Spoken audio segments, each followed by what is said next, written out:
We've had case after case. The guy that shot up the CIA in 1993, Cansey, applied for political asylum, then kills 2 CIA officers, wounds 3 others. Ramsey Youssef, World Trade Center bombing, 1993. Granted political asylum, plants a bomb in the garage of the World Trade Center, kills 6, injures over 1,000. You just have the Tsunarov Brothers, who claim political asylum from Russia. As soon as they got political asylum, which means I have a credible fear that I can't go home, they go home. And nobody bothers to look. The House Judiciary Committee just held a hearing on December 12th about how members of the drug cartels from Mexico are getting political asylum in the United States.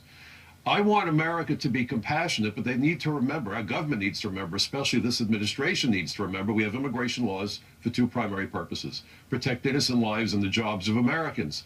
And if you're not going to deal with the national security implications, then you're undermining national security, you're putting Americans at risk, and they don't seem to get it. They are violating all of the recommendations. The whole thing is crazy. Listen, they're violating all the recommendations and findings of the 9/11 Commission. But the U.S. government really has only one job, and that's to look after the welfare of American citizens. You would think. That's it. You would think. So why is letting in refugees, or people who claim they are, I mean, the refugees, half the world has refugee status. India, why do I have a moral obligation to do that as an American? I'm totally confused by this. Well, I could make a case for helping people who are truly at risk if you can vet them, and other countries need to chip in and help.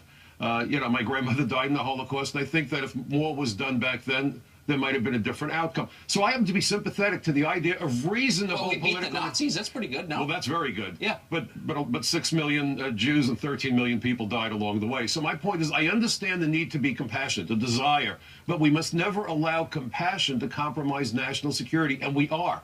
And we're doing it consistently. And the 9/11 Commission even warned us that political asylum was one of the methods of choice by terrorists seeking to enter the United States and embed themselves. So you would think they would say, let's tighten up. Well, instead, now they're lowering the bar and making it a cakewalk. By the way, these people, many of them will become voters, and trust me, they're part of the Obama coalition in the end. I mean, there would be Democratic voters. The numbers show that, so that's got to play. But you've also got the Republicans that want comprehensive reform. It's both sides. We're getting slammed by both sides. I agree with you. I agree with you. There's no defending that. Thank you, Mr. Cutler. I appreciate